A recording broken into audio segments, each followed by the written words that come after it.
السلام علیکم ناظرین، اس ایپیسوڈ کی شروعات میں ہم دیکھتے ہیں فاطمہ زمین پہ پڑی ہوتی ہے۔ احسن بیگے اسے مارنے کے لیے تلوار فضا میں بلند کرتی ہے۔ تیر کھینچتے ہوئے عثمان صاحب بلند آواز میں فاطمہ کو بلاتے ہیں، مگر احسن بیگے فاطمہ کے پاس موجود منگول کو ہی کاٹ ڈالتی ہے۔ یہ دیکھ کر عثمان صاحب اور فاطمہ حیران رہ جاتے ہیں اور عثمان صاحب پوچھتے ہیں یہاں کیا ہو رہا ہے، کیا ہو رہا ہے؟ تو احسن بیگے کہتی ہے عثمان صاحب، مگر عثمان صاحب اس کی بات کاٹتے ہوئے کہتے ہیں میں نے پوچھا کیا ہو رہا ہے، جلدی بولو ورنہ میں تمہاری جان لے لوں گا۔ تو عثمان صاحب کے پیچھے موجود زلزایہ کہتی ہے اپنے تیر کی منزل سے متعلق محتاط رہیں عثمان صاحب۔ وہاں پہنچنے والا اورحان اس کے گلے پہ تلوار رکھتے ہوئے کہتا ہے خاتون میری تلوار کی منزل تم ہو، پہلے تم محتاط رہو۔ فاطمہ بھاگتی ہوئی عثمان صاحب کے پاس آتی ہے اور کہتی ہے رکیں بابا رکیں، بھائی آپ بھی تلوار نیچے کریں، قبیلے پہ حملہ کرنے والی عورت احسن بیگے خاتون نہیں ہے۔ یہ سنتے ساتھ ہی عثمان صاحب تیر نیچے کر لیتے ہیں اور اورحان تلوار پیچھے کر لیتا ہے۔ ہولوفیرا بھی وہاں پہنچتی ہے اور اورحان اس کے گلے لگ جاتا ہے۔ فاطمہ مزید کہتی ہے بابا وہ لوگان، حملہ کرنے والا لوگان تھا،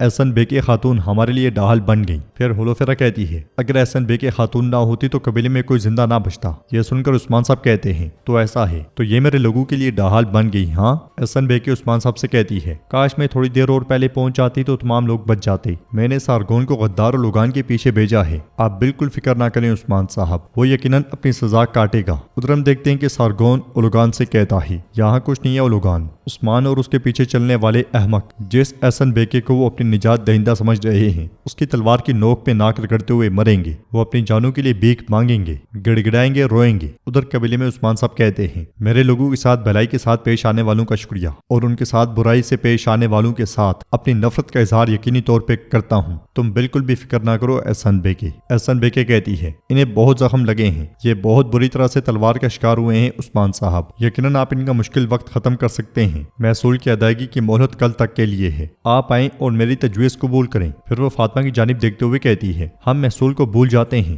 دشمن نہیں اتحادی بن جاتے ہیں، ایک دوسرے کا خون بہانے کے بجائے ایک دوسرے کے لیے طاقت بنے۔ اس لیے میں سارگون سپاہیوں کے ساتھ وہاں پہنچتا ہے اور گھوڑے سے اترنے کے بعد آگے بڑھتا ہے۔ احسن بیگے پوچھتی ہے اولوگان کہاں ہیں؟ تو سارگون کہتا ہے ہم نے اس کے بہت سے نوکر مار ڈالے ہیں لیکن ہم نے اولوگان کا نشان کھو دیا ہے۔ سارگون جیسے ہی فاطمہ کی جانب دیکھتا ہے اورحان اس کے سامنے آ کھڑا ہوتا ہے اور احسن بیگے کہتی ہے اولوگان یقیناً مجھ سے معافی مانگے گا لیکن وہ درد سے کراہتے ہوئے اپنی جان دے گا، وہ دن جلد آئے گا۔ یہ سن کر عثمان صاحب کہتے ہیں وہ کس کے سامنے گھٹنے ٹیکے گا، کس سے معافی مانگے گا، یہ تو وقت بتائے گا۔ جواب میں احسن بیگے کہتی ہے ہم یقیناً دیکھیں گے، اب شام کو افطار پہ ملتے ہیں، میں ان سرحدوں پہ بہت سے نوکروں کے ساتھ آئی ہوں اور مزید بہت سے یہاں پہنچنے کے لیے راستے میں ہیں، اگر آپ میرے ساتھ کھڑے ہوتے ہیں تو دنیا بھر سے کوئی بھی آ جائے آپ کو زہر نہیں کر سکتا، ہم اتحادی بنیں گے یا دشمن، اچھی طرح سے سوچیں عثمان صاحب۔ یہ کہتے ساتھ ہی احسن بیگے پلٹتی ہے اور گھوڑے پر سوار ہونے کے بعد وہاں سے روانہ ہو جاتی ہے۔ انہیں دیکھتے ہوئے عثمان صاحب کہتے ہیں ہم اس کا پیچھا کریں گے۔ ناظرین اس کے بعد ہم دیکھتے ہیں کہ گاؤں میں صوفیہ اور بالا خاتون آمنے سامنے ہوتی ہیں اور صوفیہ کہتی ہے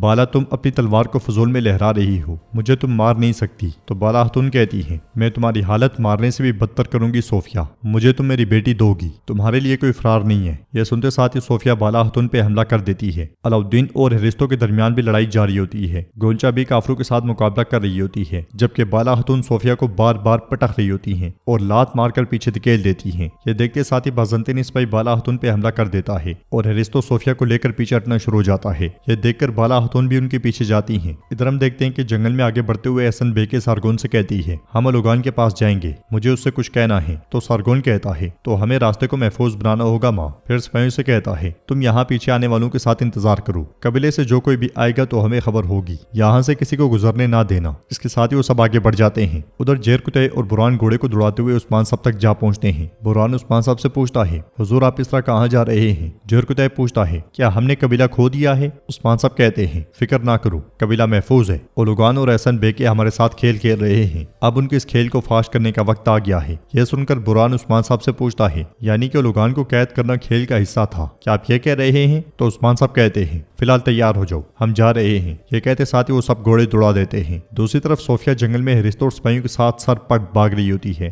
بالا خاتون علاؤالدین اور سپاہیوں کے ساتھ ان کا کا تعاقب کر رہی ہوتی ہیں اور بلند آواز سے کہتی ہیں تمہارے لیے بھاگنے کی کوئی جگہ نہیں ہے، تم مجھے میری بیٹی دو گی۔ ادھر عثمان صاحب چھپ کے منگولوں کو دیکھ رہے ہوتے ہیں۔ بوران عثمان صاحب سے کہتا ہے یہ گات لگائے انتظار میں ہیں۔ جیرکوتائی کہتا ہے احسن بے کہ ہمارے اٹھائے جانے والے اقدامات کے مطابق حرکت کر رہی ہے، وہ ہمارے اوپر نگرانی کر رہی ہے۔ جواب میں عثمان صاحب کہتے ہیں نگرانی ہو یا رکاوٹ ہو سب کچھ کچل کر یہاں سے گزر جائیں گے، لیکن اس معاملے کو خاموشی سے حل کریں گے، چلو شاباش۔ عثمان صاحب کے یہ کہتے ساتھ ہی ان کے تیر انداز تیر برسا دیتے ہیں۔ یوسف، بوران اور توران کی زبردست تیر اندازی سے کچھ منگول تو جہنم واصل ہو جاتے ہیں، لیکن کچھ بھاگ پڑتے ہیں۔ یہ دیکھ کر جیرکوتائی کہتا ہے حضور بھاگنے والے احسن بیکی کو خبر پہنچائیں گے۔ عثمان صاحب کہتے ہیں جاؤ گھوڑوں پہ ان کے پیچھے جاؤ۔ یہ سنتے ساتھ ہی سپاہی ان کے پیچھے بھاگ پڑتے ہیں۔ جنگل میں صوفیہ اور اس کے ساتھی آگے آگے، جبکہ بالا خاتون علاؤالدین اور سپاہیوں کے ساتھ اس کے پیچھے پیچھے ہوتی ہیں۔ بھاگتے بھاگتے صوفیہ گھوڑوں تک جا پہنچتی ہے۔ یہ دیکھ کر بالا خاتون اس کی جانب خنجر پھینکتی ہیں، مگر صوفیہ بڑے باکمال انداز میں تلوار سے اس کا رخ بدل دیتی ہے۔ بالا خاتون اس سے کہتی ہیں میں نے تم سے کہا کہ تمہارے پاس بھاگنے کے لیے کوئی جگہ نہیں ہے۔ جواب میں صوفیہ کہتی ہے بالا تم اپنی بیٹی سے ملے بغیر مر جاؤ گی۔ جواب میں بالا خاتون کہتی ہیں یہ تو وقت آنے پہ جان جائیں گے۔ اگلے لمحے دونوں اطراف کے لوگ آپس میں ٹکرا جاتے ہیں اور وہاں پہ پھر سے زبردست لڑائی شروع ہو جاتی ہے۔ ادھر ہم دیکھتے ہیں کہ عثمان صاحب بھاگتے ہوئے منگولوں کے سامنے جا کھڑے ہوتے ہیں۔ جیرکوتائی اور بوران بھی پیچھے سے آ جاتے ہیں اور جیرکوتائی ہنستے ہوئے کہتا ہے تو تم اپنی مالکن کو خبر پہنچانے جا رہی تھی ہاں؟ بوران کہتا ہے بھائی یہ زندہ بچنے میں کامیاب ہوں گے تو خبر پہنچائیں گے۔ یہ سنتے ساتھ ہی ایک منگول گھوڑا دوڑاتا ہے تو عثمان صاحب اسے کاٹ ڈالتے ہیں۔ وہ کئی انقلابازیاں کھاتے ہوئے زمین پہ جا گرتا ہے، پھر دوسرے کو وہ بھی زمین پہ پٹخ دیا جاتا ہے، پھر تیسرا، چوتھا اور اس طرح آگے بڑھنے والوں کو تیر مار دیے جاتے ہیں۔ وہاں موجود سارے منگول جہنم واصل ہو جاتے ہیں اور عثمان صاحب کہتے ہیں اب ہم یہاں سے پیدل چلیں گے۔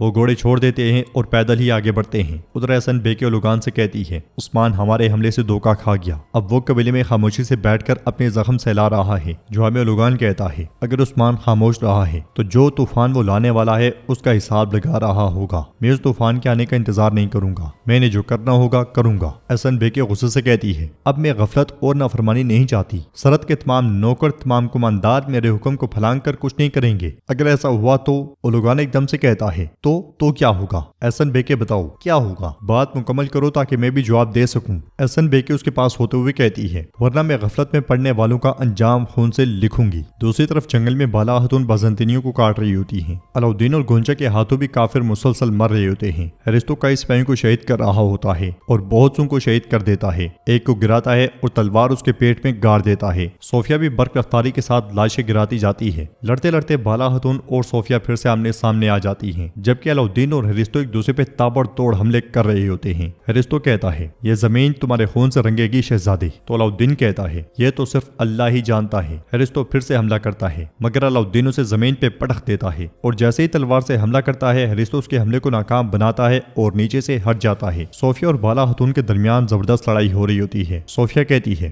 بالا فضول میں کوششیں کر رہی ہو، حلیمہ کبھی تمہارے ہاتھ نہیں لگے گی۔ یہ سن کر بالا خاتون کہتی ہیں یہ تو ہم وقت آنے پہ جان جائیں گے صوفیہ۔ یہ کہتے ساتھ وہ پھر سے اس پہ حملہ کرتی ہیں اور بڑے زبردست حملے کرتی ہیں، لیکن صوفیہ ہر بار ان کا حملہ ناکام بناتی ہے۔ گونچا بھی بہادری سے مقابلہ کر رہی ہوتی ہے۔ ہرستو اور علاؤالدین ایک دوسرے کو مار مار کر لال کر دیتے ہیں۔ بالآخر علاؤالدین اسے ایک زوردار لات مار کے زمین پہ گرا دیتا ہے، مگر گونچا کو مشکل میں دیکھ کر ایک دم سے اس کی جانب بھاگ پڑتا ہے اور گونچا کے سامنے موجود کافر کی گردن توڑ ڈالتا ہے۔ پاس ہی میں بالا خاتون صوفیہ کو زمین پہ گرانے میں کامیاب ہو جاتی ہیں، مگر صوفیہ تلوار سے ان کا وار روک لیتی ہے اور انہیں پلٹا دیتی ہے۔ بازنطینی آگے بڑھ کر بالا خاتون پہ حملہ کرتے ہیں اور صوفیہ ہرستو سے کہتی ہے ہرستو پیچھے ہٹو۔ یہ کہتے ساتھ ہی وہ بھاگ پڑتی ہے۔ بالا خاتون سامنے موجود کافر کو کاٹتے ہوئے کہتی ہیں کب تک بھاگو گی صوفیہ، کب تک؟ تم حلیمہ میرے پاس لاؤ گی۔ ہرستو اور صوفیہ گھوڑوں پر سوار ہوتے ہیں اور وہاں سے نکل جانے میں کامیاب ہو جاتے ہیں۔ بالا خاتون کہتی ہیں ہم سائے کی طرح اس کا پیچھا کریں گے۔ یہ کہتے ساتھ وہ جانے لگتی ہیں کہ سپاہی آ کر کہتا ہے عثمان صاحب آپ کا انتظار کر رہے ہیں۔ یہ کہتے ساتھ ہی وہ خبر بالا خاتون کو دیتا ہے، جسے پڑھتے ہوئے بالا خاتون پریشان ہوتے ہوئے کہتی ہیں اولوگان نے ہمارے قبیلے پہ حملہ کیا ہے۔ یہ سن کر سب پریشان ہو جاتے ہیں۔ بالا خاتون مزید کہتی ہیں احسن بیکی نے اسے پیچھے ہٹا دیا ہے، وہ رات کے کھانے میں آ رہی ہے۔ علاؤالدین گونچا تم صوفیہ کے پیچھے جاؤ، میں عثمان صاحب کے پاس جا رہی ہوں۔ تو ناظرین اس کے ساتھ ایپیسوڈ بھی اختتام پذیر ہوتی ہے۔ ویڈیو پسند آئے تو لائک کر دیں، شیئر کر دیں، سبسکرائب نہیں کیا ہوا تو سبسکرائب کرنے کے ساتھ ساتھ گھنٹی والے آئیکن کو دبانا مت بھولیں۔ انشاءاللہ ملتے ہیں نیکسٹ ویڈیو میں، تب تک کے لیے رکھیں اپنا اور اپنوں کا بہت زیادہ خیال۔ اللہ نگہبان۔